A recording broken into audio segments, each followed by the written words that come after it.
हाँ, hello students, ये हमारा थर्मोडायनामिक्स का 5th लेक्चर है। इसमें आज हम एनोमलस बिहेवियर ऑफ वाटर का डिस्कशन करेंगे। तो आप यहाँ पर हेडिंग डालें और यहाँ पर नोट है ऊपर, एनोमलस एक्सपेंशन ऑफ वाटर।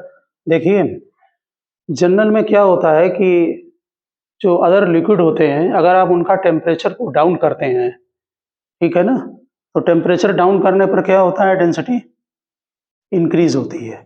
यहाँ पर भी देखिए, वाटर में 10 डिग्री सेंटीग्रेड पर ये डेंसिटी वर्सेस टेम्परेचर डायग्राम है। ये जरूरी नहीं है कि आप इस डाटा को ध्यान रखें, ये हाईएस्ट पॉइंट अपना यहाँ ध्यान रखना, और ये 4 डिग्री सेंटीग्रेड, ठीक है, ये डिग्री सेंटीग्रेड है यहाँ पर लिखा हुआ है। तो जो डेंसिटी है ग्राफ से क्लियर है कि 10 डिग्री सेंटीग्रेड के बाद ये धीरे धीरे जब टेम्परेचर आप डाउन कर रहे हैं तो डेंसिटी क्या हो रही, इंक्रीज हो रही है। लेकिन ये 4 डिग्री के बाद ये डेंसिटी इंक्रीज होने की बजाय डिक्रीज होने लगती है, ठीक है। ये इसका ग्राफ रिवर्स है, ये तुम्हारा डेंसिटी वर्सेस टेम्परेचर ग्राफ है, और ये वॉल्यूम लिया गया है 1 kg of water CC cube में डाटा के साथ, ठीक। तो डाटा लर्न करना जरूरी नहीं है, ग्राफ का बस सिर्फ ध्यान रखते हैं, समझ गए ना। तो इसमें जो आपका वॉल्यूम है नेचुरल है, ये इसका रिवर्स होगा, इसमें डेंसिटी क्या हो रही है, इंक्रीज हो रही है, तो यहाँ पर वॉल्यूम डिक्रीज हो रहा है, ठीक है ना। यहाँ पर डेंसिटी डिक्रीज हो रही तो फिर वॉल्यूम इंक्रीज हो रहा है, ठीक है ना। ये अलग बिहेवियर है, कॉज इसके अलग अलग बुक्स में देते हैं। एक तो यही देते हैं कहीं कहीं कि वाटर में 3 टाइप्स के मॉलिक्यूल्स होते हैं, H2O का होल ट्राइस और H2O का होल थ्राइस, तो उनके अलग अलग बिहेवियर हैं, इसकी वजह से है। लेकिन इस फिनोमिना का नेचर में बहुत ज़्यादा यूज होता है कि जो 4 डिग्री के बाद मेन जो यूज है कि जो आपका वाटर होता है जो सी में या लेक में, उसमें ऊपर ऊपर आपने देखा होगा कि आइस जो है वो फ्रीज हो जाती है, लेकिन नीचे जो फिश वगैरह होते हैं जितने, वो सब लाइव रहते हैं, अंदर बने रहते जिंदा है। नहीं तो लो टेम्परेचर में जो है वो सब खत्म हो जाए, जीव जितने भी हैं। तो काफ़ी यूज है एटमॉस्फेयर में इसका, जो है जनरल उसमें जो है। तो आप नीचे नोट करें जरा, लिखिए, ये ग्राफ के बाद नीचे लिख देना, ये एनोमलस का मतलब जो है वो एबनॉर्मल है, एबनॉर्मल बिहेवियर है, उसकी वजह से, ठीक है ना, जो जनरल उसका मीनिंग है। लिखिए, water expends on heating, water expends on heating, water expands on heating if its temperature is greater than, water expands on heating if its temperature is greater than 4 degree centigrade.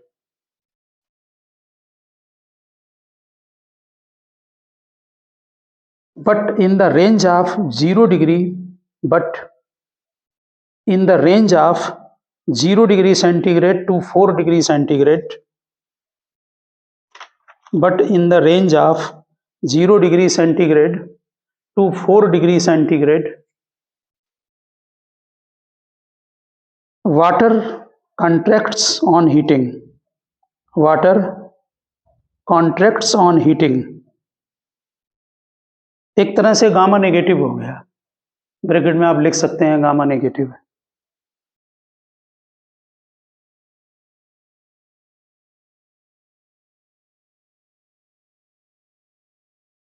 The density becomes less and less, the density becomes less and less as it freezes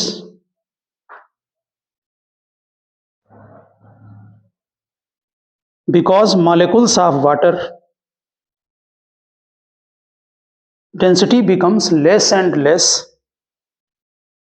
as it freezes because molecules of water normally form, molecules of water normally forms open crystal structure, open crystal structure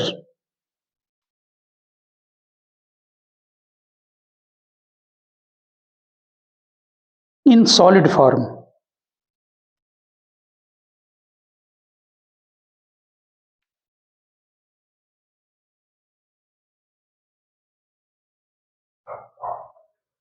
लिखा, देखिए ये भी आप note कर दें, यहाँ पर लिखिए, water has 3 types of molecules, water has 3 types of molecules. Thermo के बहुत सारे कॉन्सेप्ट हमारे यहाँ जो है वो क्वांटम मैकेनिक्स में हैं डिस्क्राइब, इसलिए यहाँ पर बहुत कॉन्सेप्ट नहीं आप करेंगे, यहाँ पर सीधे सीधे न्यूमेरिकल और उनका एप्लीकेशन है, ठीक है ना, फार्मूलों का जो है। एक्चुअली में जो रेडिएशन वगैरह हैं जो हीट के हैं वो पार्टिकल नेचर है ना उनका, जैसे लाइट का है वैसे ही यहाँ पर है, ठीक है ना, तो क्वांटम से है डिस्क्राइब। देखिए, water has 3 types of molecules, H2O, comma H2O का होल ट्वाइस, कामा H2O का whole thrice, having different volume per unit mass, having different volume per unit mass, जिसे कि स्पेसिफिक वॉल्यूम बोलते हैं, having different volume per unit mass at different temperature.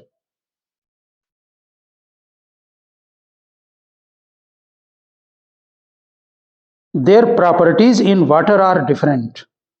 Their properties in water are different.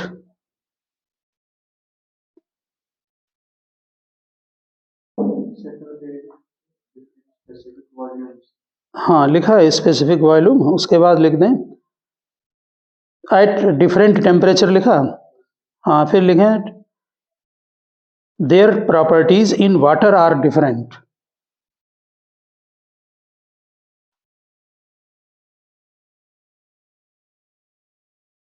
लिखिए the behaviour of water plays an important role, the behaviour of water plays an important role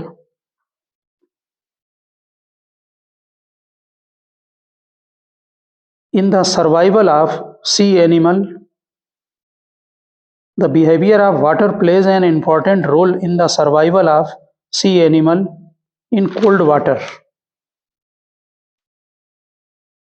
In cold water.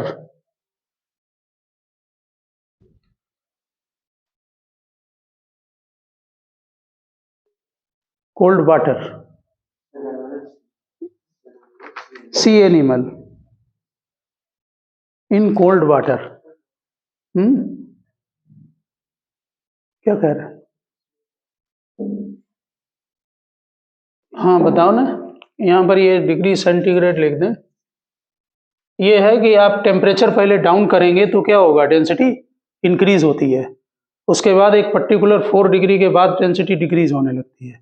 बस इतना ध्यान रखें कि 0 से 4 तक जो है इनका बिहेवियर अलग है, ठीक है ना। नेक्स्ट आप पैरा में लिखें in cold weather, in cold weather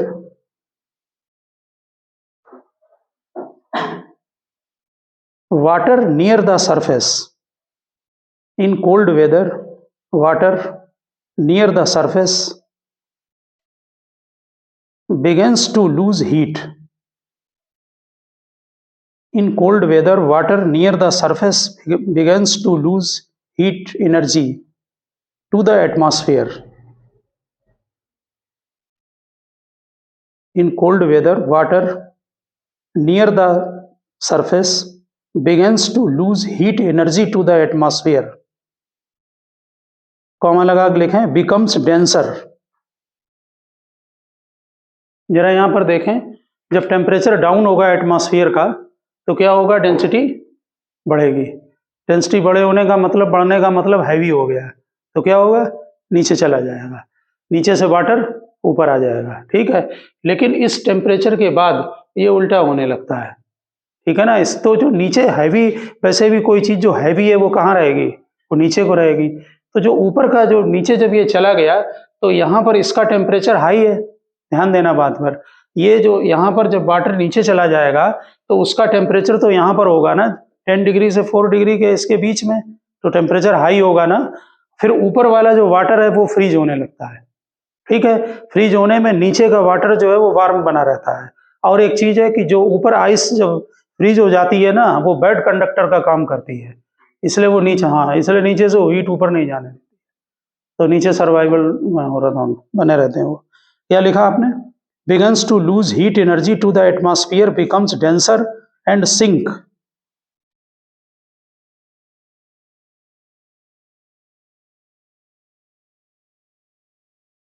the warmer less dense water, the warmer less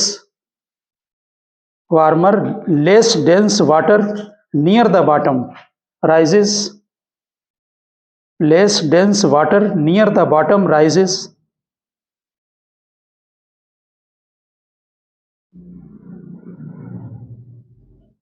जो गर्म होगा वाटर वो नेचुरल है कि ऊपर आ जाएगा, ठीक है ना। However once the colder water, however once the colder water on the top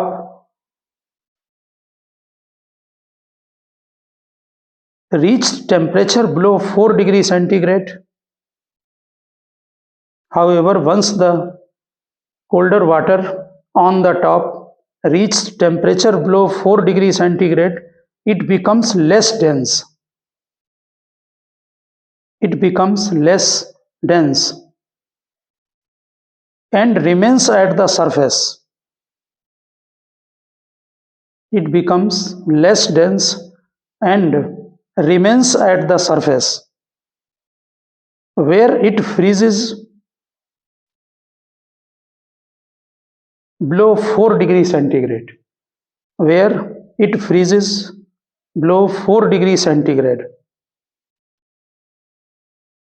आप यहाँ समझ गए होंगे, ये जो वाटर यहाँ पर जो हैवी वाला होगा वो तो नीचे आ जाएगा, लेकिन ऊपर वाला वाटर इसकी डेंसिटी कम हो जाती है, तो ये क्या हो गया, जैसे ये एटमॉस्फेयर का टेम्परेचर और डाउन होगा 4 डिग्री से, तो ये जो ऊपर वाटर होगा लेयर में, ऊपर वाले वाटर का यहाँ डेंसिटी क्या होगी, कम होने लगेगी, तो वो हल्का रहेगा, तो कहाँ रहेगा, ऊपर ऊपर रहेगा, ठीक है। और इसमें वो फ्रीज हो जाता है, ये तुम्हें मालूम 0 डिग्री के आसपास, तो ऊपर लेयर आइस की फ्रीज हो जाती है, जम जाती है। क्या लिखा, where it freezes below 4 degree centigrade। देखिए water at surface freezes into ice, water at surface freezes into ice,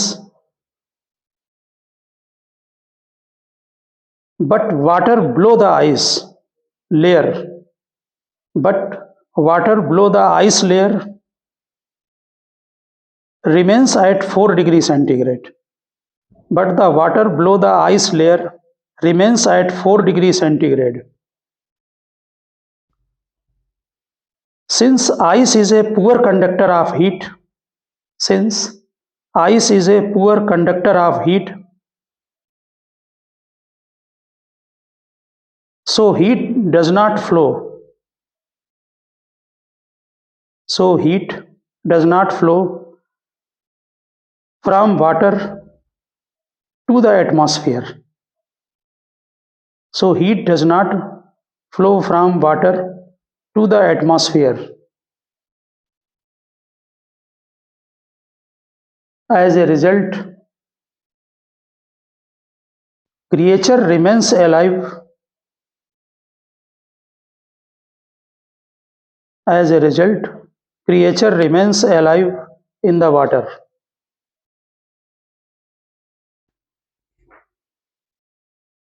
बस जस्ट ग्राफ डाटा को छोड़ के जस्ट ग्राफ की शेप ध्यान रखें, और ये ध्यान रखें यहाँ 4 डिग्री है, यहाँ 10 लिखना है, ठीक है ना।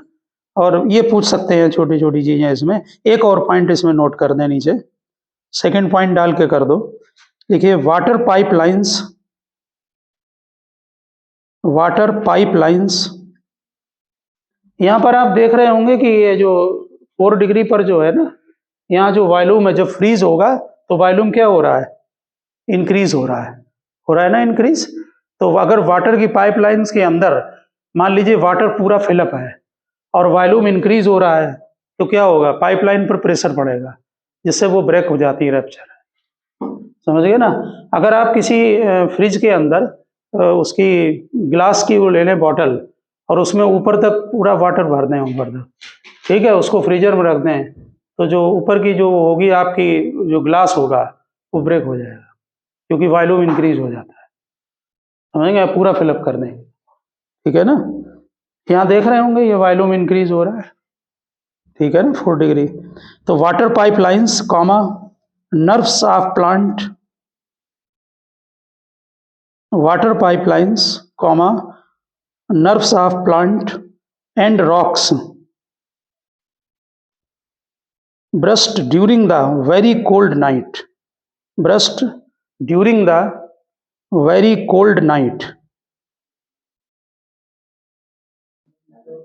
लिखा burst during the very cold night. देखिए when the atmospheric temperature in winter, when the atmospheric temperature in winter starts falling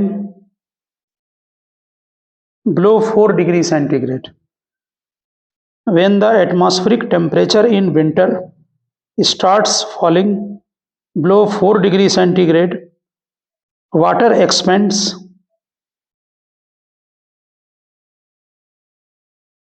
and it exerts large pressure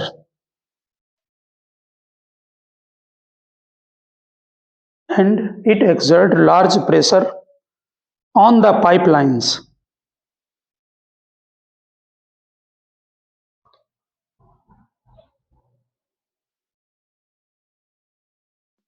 So they burst. इसी कारण जो प्लांट के अंदर जो वाटर होता है वो भी फ्रीज हो जाता है, तो वॉल्यूम के बढ़ने से वो भी जो है वो क्रैक हो जाते हैं, वो भी नोट कर दें। लिखिए द प्लांट आल्सो डाई, इसी में लिख दें plant also die during this season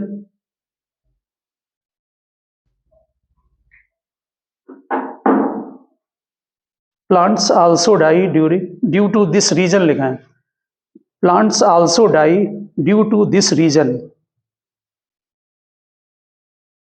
Farmers fill their field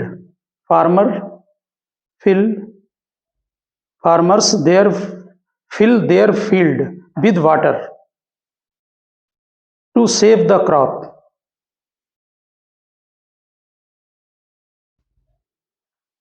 From this effect, farmers fill their field with water to save the crop from this effect. छोटे छोटे question physics के आने चाहिए कि कौन से फिनोमिना की वजह से क्या होता है। बहुत सारे फिनोमिना हैं, फ्लूइड डायनामिक्स में अलग हैं, सरफेस टेंशन में अलग हैं, ठीक है ना। तो क्वेश्चन आता है तो किससे रिलेटेड है वो। नेक्स्ट हमने आपको इलास्टिसिटी में एक थर्मल स्ट्रेस का टॉपिक कराया था, तो वो फार्मूला हम फिर नोट करा दें कि यहाँ उसके क्वेश्चन होते हैं। आप लिख दें thermal stress,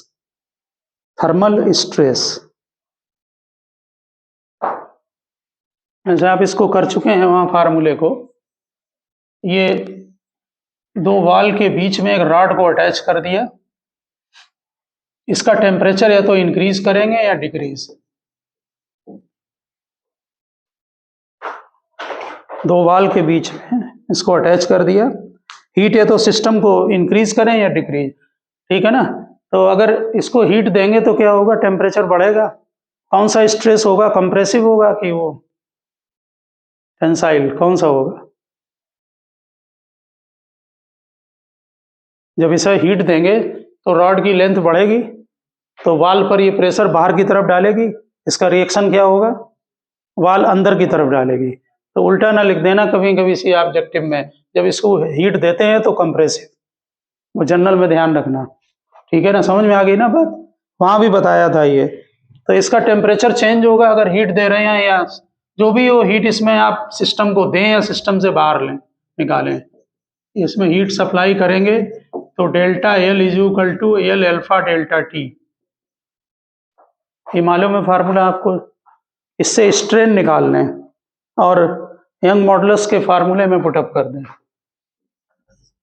delta L upon L is equal to alpha delta T, strain. अब यंग मॉडुलस होता है आपका स्ट्रेस अपॉन स्ट्रेन।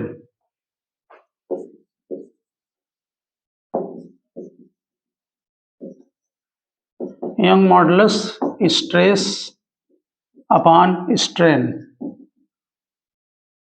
स्ट्रेन की वैल्यू डाल दें अल्फा डेल्टा टी, यूज कर लेते हैं न्यूमेरिकल में, ध्यान रखना। तो स्ट्रेस क्या हो गया, यंग मॉडुलस को आप वाई से लिखते हैं ना, तो स्ट्रेस का फार्मूला इसे थर्मल स्ट्रेस बोलते हैं। और अगर फोर्स पूछ दें तो फोर्स अपॉन एरिया होता है ये, ठीक है ना। अगर फोर्स पूछते हैं तो फोर्स अपॉन एरिया करके आप इसको निकाल लें।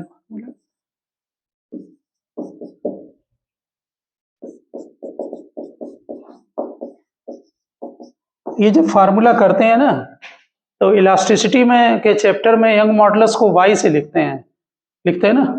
ये समझ गए होंगे ना फार्मूला। स्ट्रेस यहाँ से स्ट्रेन निकाल लो, फार्मूले में डाल दो।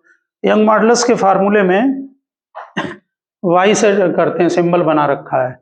और यहाँ क्या बना रखा है? गामा। एक्सपेंशन के लिए, इसमें नहीं बता रहे हैं, एक्सपेंशन के लिए जो वॉल्यूम एक्सपेंशन है उसमें क्या लिख सिंबल है? गामा।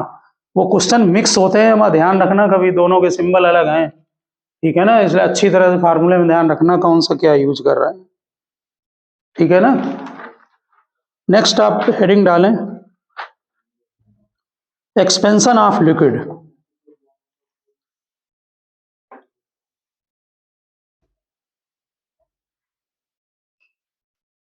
नेक्स्ट हेडिंग डालें एक्सपेंशन ऑफ लिक्विड। ये लिख लिया है ना फार्मूला, ये पहले भी नोट है आपके पास।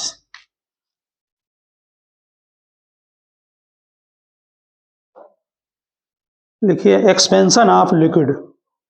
देखो, अगर किसी लिक्विड कंटेनर के अंदर आप अगर वाटर फिलअप करते हैं तो दोनों का एक्सपेंशन होगा, कंटेनर का भी होगा और वाटर का भी होगा, ठीक है ना। अगर कंटेनर का एक्सपेंशन नहीं हुआ तो वाटर अगर एक लेवल तक इंक्रीज हुआ, ठीक है ना, तो अगर कंटेनर का एक्सपेंशन हो जाएगा तो क्या होगा? वो लेवल से ऊपर जाएगा या नीचे रहेगा? ग्लो रहेगा, नीचे रहेगा। नीचे रहेगा क्योंकि कंटेनर का एक्सपेंशन हो गया, तो नेचुरली कि लेवल डाउन हो जाएगा, ठीक है ना। तो इसमें रियल एक्सपेंशन और अपरेंट एक्सपेंशन आप पढ़ते हैं, समझ गए ना। तो लिखें एक्सपेंशन ऑफ लिक्विड। लिखिए on heating a liquid it has to be put, on heating a liquid it has to be put,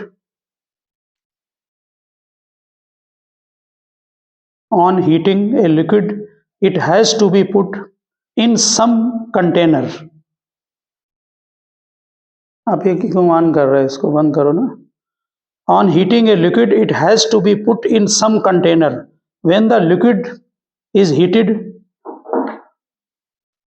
it has to be put in some container when the liquid is heated container will also expand, when the liquid is heated container will also expand। if container were not to expand, then if container were not to expand then it is called real expansion of liquid।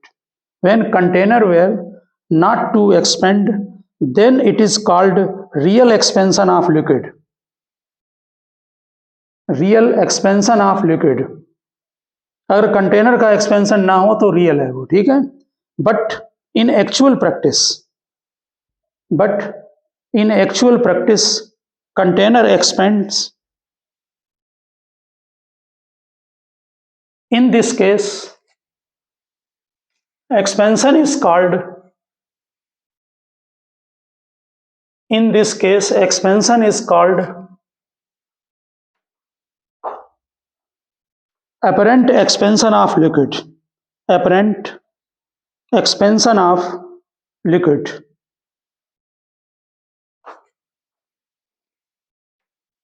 apparent expansion of liquid। तो इसमें दो तरह के expansion है, नीचे लिख दीजिए first heading डालकर coefficient of real expansion, coefficient of real expansion.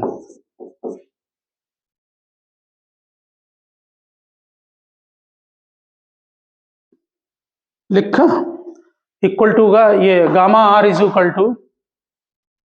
Equal to sign लगाएं, न्यूमरेटर में नोट करें real increase in volume, real increase in volume. R लगा रखा है सिंबल रियल के लिए, real increase in volume divided by original volume into rise in temperature. Original volume and into rise in temperature. Original volume into rise in temperature. यहाँ delta T कर लें तो ये फार्मूला बन गया आपका। ठीक है, फार्मूला नोट कर दें उसी में आगे। और ये आपका पर degree centigrade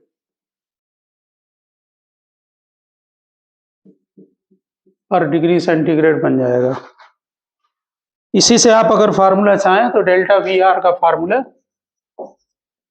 delta V R is equal to gamma R V delta T, उसी की तरह बन गया डेल्टा वी का फार्मूला, बस रियल और एपरेंट लगाना है। डिफिनेशन भी कभी पूछ देते हैं, डिफिनेशन इसी से बन जाती है, नीचे नोट कर दो। देखिए, we define coefficient of real expansion, we define coefficient of real expansion, we define coefficient of real expansion of a liquid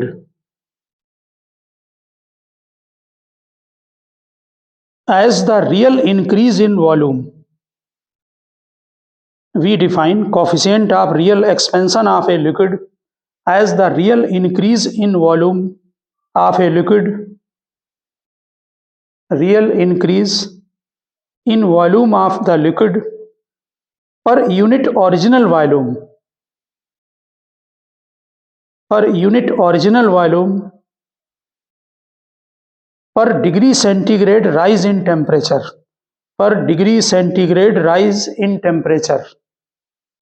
We define coefficient of real expansion of a liquid as the real increase in volume of the liquid per unit original volume per degree rise in temperature, पर degree rise in temperature.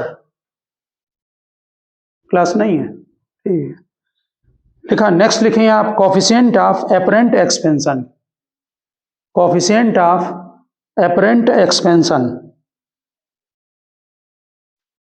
Coefficient of apparent expansion.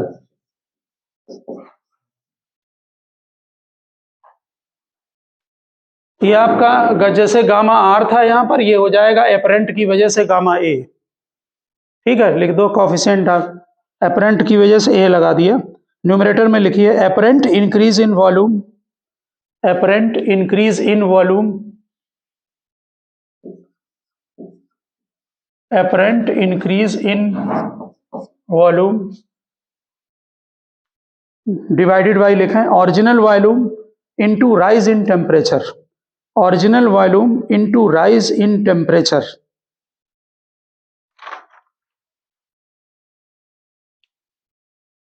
Formula आगे note कर दें।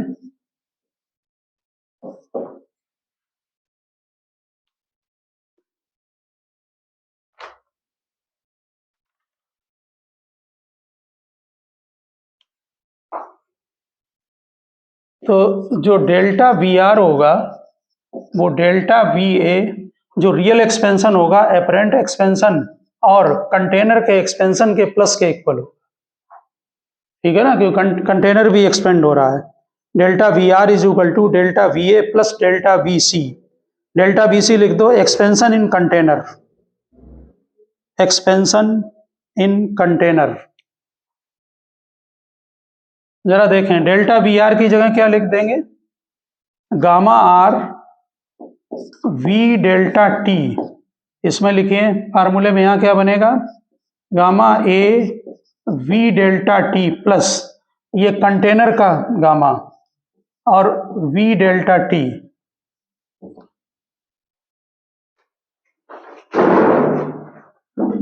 ठीक है, इनको cancel करके ये formula बन जाता है gamma R is equal to gamma A plus gamma C.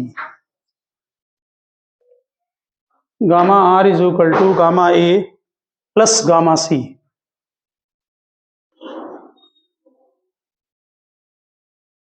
Gamma C लिख दें नीचे, gamma C is the coefficient of volume expansion of container. Gamma C is the coefficient of volume expansion of container.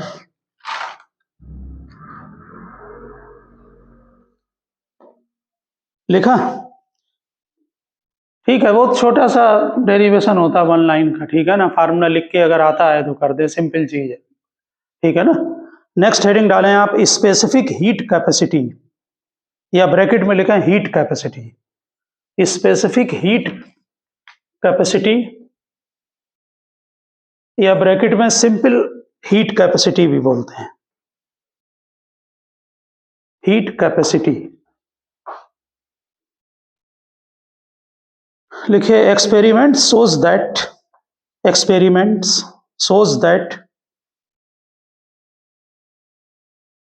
when a fixed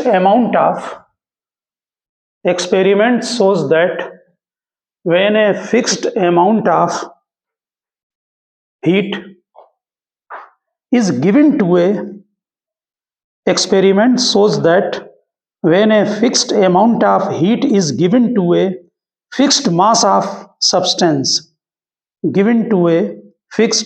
of substance, the rise in temperature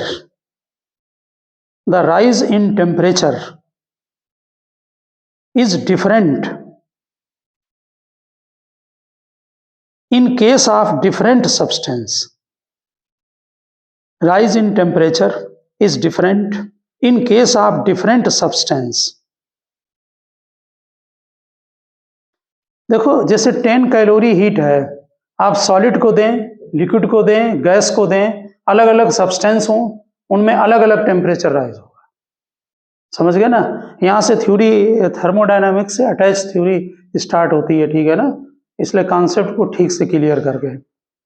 तो next para में लिखें suppose delta Q is the small amount of heat. Suppose delta Q is a small amount of heat energy. यहाँ small amount लिखा है, ध्यान रखना, underline कर दें इस बात को। कॉम्पिटिटिव में ये यूज होगा, ये जब ही यूज होगा फार्मूले जब स्मॉल अमाउंट है। Suppose delta Q is a small amount of heat energy required to rise the temperature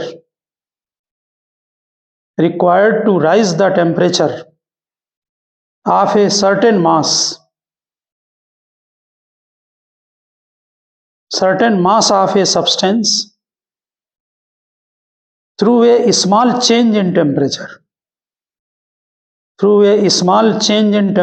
delta T.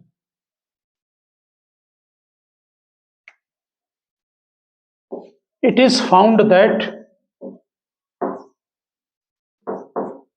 Q proportional mass के होता है, जितना मास ज्यादा है उतनी हीट ज्यादा देनी पड़ेगी, ठीक है ना। टेम्परेचर जितना ज्यादा बढ़ाना है उतनी हीट ज्यादा जाएगी, ठीक। तो delta Q is equal to, ये दोनों आप इक्वल कर देंगे तो mc डेल्टा T। आप इसके ऊपर लिखना चाहें तो यहाँ लिख दें delta Q proportional m delta T, और इक्वल करेंगे तो कांस्टेंट आ जाए। यानी जब किसी सब्सटेंस को या बॉडी को हीट देते हैं तो वो मास के प्रोपोर्शनल है। अगर टेम्परेचर बढ़ाना है ज़्यादा, जितना ज़्यादा मास होगा उतना ज़्यादा हीट देनी पड़ेगी। तो स्पेसिफिक हीट C बन गई delta Q upon m delta T। क्या यूनिट बनी? कैलोरी पर ग्राम पर डिग्री सेंटीग्रेड, अगर ग्राम में लेते हैं तो, ठीक। अगर इसमें मास 1 ले लें और डेल्टा T 1 ले लें तो स्पेसिफिक हीट क्या होगी? 1 ले लें तो C डेल्टा Q के इक्वल हो जाएगा। ग्राम में लिख सकते हैं, केजी में लिख सकते हैं, जिसमें आप यूज करना चाहें। लेकिन डेफिनेशन क्या बनी स्पेसिफिक हीट की? किसके इक्वल है? हीट के। कब? जब किसी बॉडी का मास यूनिट हो और यूनिट डिग्री टेम्परेचर राइज करे, ठीक। तो अगर किसी बॉडी का मास आपको जो है वो यूनिट दे दिया जाए, जैसे मान लीजिए आपको 10 kg दे दिया, स्टील या आयरन कुछ भी ले लो, ठीक। उसका टेम्परेचर 1 डिग्री बढ़ाना हो तो जो हीट रिक्वायर्ड है वो स्पेसिफिक हीट के इक्वल है। तो 10 डिग्री से अगर 11 डिग्री करना है, हमने उस दिन भी आपको बताया था और यहाँ भी ये बात ध्यान रखना, हम लोग यहाँ कांस्टेंट ले लेते हैं एक मटेरियल के लिए। अगर 10 डिग्री से 11 डिग्री टेम्परेचर करना हो और किसी बॉडी का टेम्परेचर 1000 हो और उससे 1001 करना हो, तो दोनों में हीट की रिक्वायरमेंट अलग अलग है। प्रैक्टिकली किसमें ज़्यादा होगी? अपनी जनरल नॉलेज से बताएं, 10 से 11 करना है किसी बॉडी का टेम्परेचर या 1000 से 1001 करना है, इसमें ज़्यादा हीट लगेगी? 10,000 वाले में, 1000 वाले में, ठीक है ना। आप ऐसे है तो आंसर क्वांटम से, लेकिन यहाँ आप ऐसे समझ लें कि जब टेम्परेचर उसका ज़्यादा है तो वो अपने टेम्परेचर को इंक्रीज करने के लिए अपोज करेगा ज़्यादा, यानी हीट ज़्यादा देनी पड़ेगी, अपोज करेगा, क्योंकि पहले से ही टेम्परेचर बहुत हाई है। समझ गए? ये क्लासिकल फिजिक्स की बात हो गई है, जो हम पढ़ते हैं वो क्लासिकल फिजिक्स है, क्वांटम फिजिक्स में अलग है आंसर, ठीक है ना। तो लिखिए, स्पेसिफिक हीट का बहुत इंपॉर्टेंस है। ध्यान रखना कि क्वांटम मैकेनिक्स का जो ओरिजिन हुआ है उसमें स्पेसिफिक हीट का बहुत रोल है। इसमें बहुत एक्सपेरिमेंट किए गए उस समय है कि अलग अलग सब्सटेंस को लेकर अलग अलग टेम्परेचर पर, उससे क्वांटम मैकेनिक्स का ओरिजिन हुआ है। और एक फोटो इलेक्ट्रिक इफेक्ट में जो आप पढ़ते हैं लाइट में, वहाँ समझ गए ना। तो इसलिए स्पेसिफिक हीट का बहुत इंपॉर्टेंस है, डीप में समझ में आना चाहिए इसका मीनिंग क्या है। सीधा सा मीनिंग है कि 1 kg का मास 1 डिग्री सेंटीग्रेड बढ़ाना है तो जितनी हीट चाहिए वो स्पेसिफिक हीट है। समझ गए ना। बाकी फिर ये सॉलिड लिक्विड गैस में अलग अलग स्टडी करनी पड़ती है, ठीक है ना। तो लिखिए, specific heat of substance may be defined.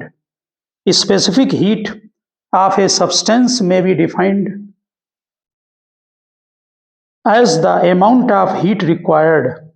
Specific heat of a substance may be defined as the amount of heat required to raise the temperature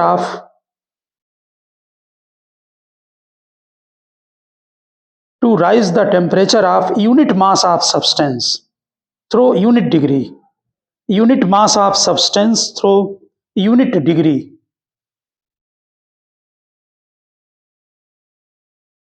It depends upon the nature of substance. It depends upon the nature of substance.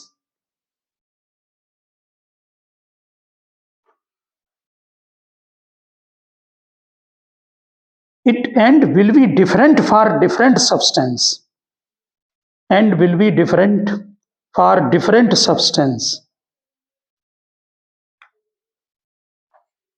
Unit 1 calorie पर ग्राम पर degree centigrade, यही आपका हो जाएगा। अगर ध्यान रखना, एक न्यूमेरिकल में यूज होता है 1 किलो कैलोरी पर केजी पर डिग्री सेंटीग्रेड, क्योंकि वो किलो में 10⁻³ लगाएंगे ना यहाँ पर, और ये अपान में होगा, केजी ग्राम में चेंज करेंगे तो 10⁻³ कैंसिल हो जाएगा। ये दोनों इक्वल है, समझ गए होंगे ना। ध्यान रखना, दोनों इक्वल हैं। और यही आपका 4180 जूल पर केजी पर के भी हो जाएगा। 4180 जूल पर केजी और पर के, 4180, वो आपको मालूम है 1 कैलोरी 4.18 जूल है।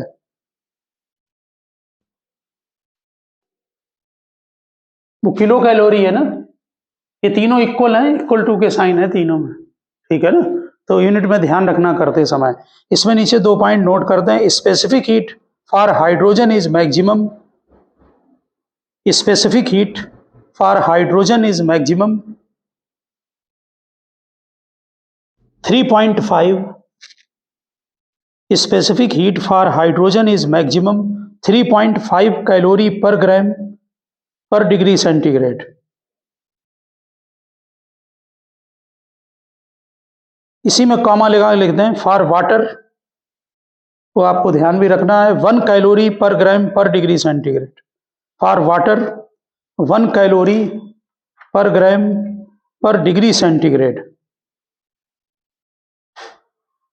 For radon and actinium it is minimum. For radon and actinium it is minimum 0.022 calorie पर ग्राम पर डिग्री सेंटीग्रेड। इसमें फिर नोट करें, specific heat of substance depends on the specific heat of substance depends on the state of substance for ice, water के लिए लिख रहे हैं तीनों स्टेट के लिए, फॉर आइस 0.5 कैलोरी पर ग्राम पर डिग्री सेंटीग्रेड, 0.5 कैलोरी पर ग्राम पर degree centigrade. For water 1 calorie पर ग्राम पर डिग्री सेंटीग्रेड, वो अभी नोट कर चुके हैं ऊपर। यानी स्टेट पर भी चेंज करेगा, सॉलिड है, लिक्विड है, या उसकी गैसेस फॉर्म है। एंड फॉर स्टीम 0.47 कैलोरी पर ग्राम पर डिग्री सेंटीग्रेड। ठीक है, तीनों का अलग अलग। नेक्स्ट लिखा है molar specific heat. Molar specific heat, देखो ये जो फार्मूला आप लिखते हैं ना, Q = mc डेल्टा T, ठीक है, इसमें C की यूनिट क्या लिखी है आपने, कैलोरी पर ग्राम। ठीक है, अगर मास को नंबर ऑफ मोल में ले लें तो वही मोलर स्पेसिफिक हीट हो जाए। तो फार्मूला क्या बन जाएगा, Q = nc delta T। n क्या होंगे, नंबर ऑफ मोल। ठीक है ना, तो नोट करें, molar specific heat is defined, molar specific heat is defined as the amount of heat required. Molar specific heat is defined as the amount of heat required to rise the temperature of, is defined as the amount of heat required to rise the temperature of 1 gram mole of substance, 1 gram mole of substance through a unit degree, through a unit degree rise in temperature।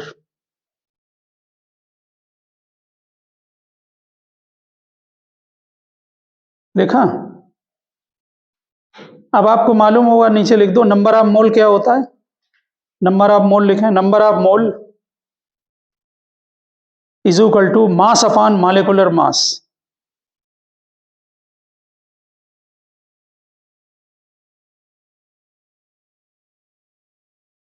Mass upon molecular mass.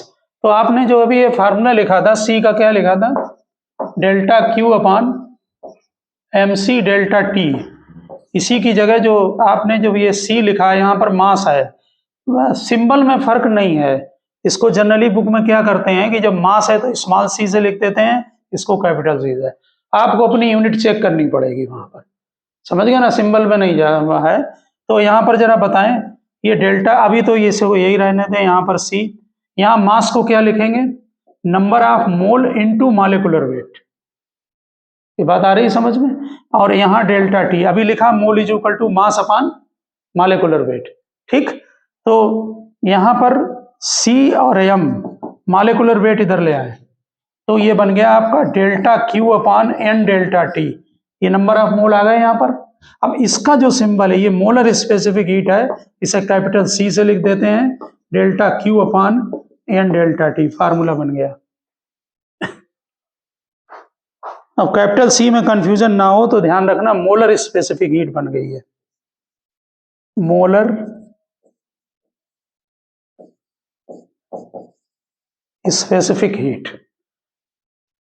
तो unit क्या होगी इसकी, बताएं जरा, calorie पर मोल पर degree centigrade. तो अपने क्वेश्चन में देख लें कि वहां पर मोल लिखा है कि पर केजी में लिखा है, उसी हिसाब से उसकी सेटिंग कर दें।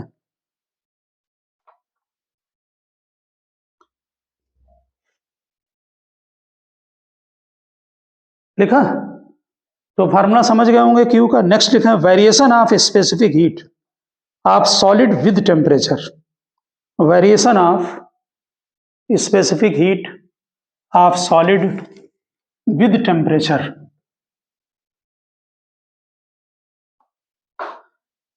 Variation of specific heat of solid with temperature. लिखिए when a solid is heated, when a solid is heated through a small amount, when a solid is heated through a small range of temperature, its volume remains constant. Through a small range of temperature, its volume remains constant. हाँ, sentence समझ गए ना? जब आप किसी solid body को heat देंगे तो उसका वॉल्यूम ज्यादा कहाँ बढ़ता है? ठीक है ना, वॉल्यूम कांस्टेंट रहता है ना जनरली. ठीक, तो लिखा therefore specific heat may be represented by, therefore specific heat may be represented by CV. CV मतलब हो गया volume constant, specific heat at constant volume. आप ये डायग्राम बना लें, ये बिहेवियर है सॉलिड का विद टेम्परेचर के साथ CV का, और ये वैल्यू 3R है. R क्या होगा? कैपिटल R यहाँ पर. R क्या होगा? Gas constant. ठीक, अब यहाँ थर्मो चल रही है तो कैपिटल R गैस कांस्टेंट.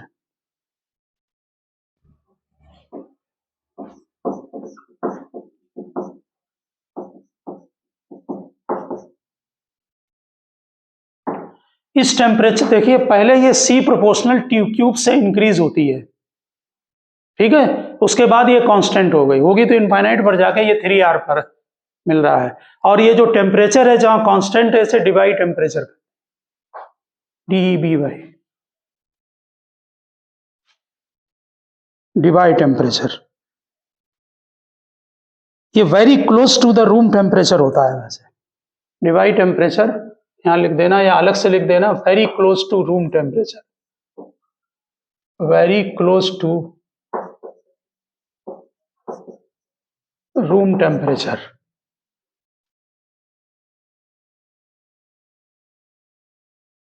ये केवल एक्सप्लेन जो किया जाता है इसका वो प्लैंक क्वांटम थ्योरी से. ठीक है ना, जो प्लैंक की क्वांटम थ्योरी है, आप जस्ट इसका ग्राफ जो है वो ध्यान रखें कि इस टाइप का होता है. ठीक है ना. तो ओके स्टूडेंट, हमने आपको मेनली आज जो बाद में टॉपिक कराया है उसमें स्पेसिफिक हीट का, तो आप ध्यान रखें. ठीक है, क्योंकि आगे थर्मोडायनामिक्स जो आएगी वो इससे इंटरकनेक्टेड होगी. ठीक है ना. वैसे आप सॉलिड में कांस्टेंट ले लेते हैं वैल्यू जो है. ठीक है ना. तो ओके, मिलते हैं नेक्स्ट लेक्चर में.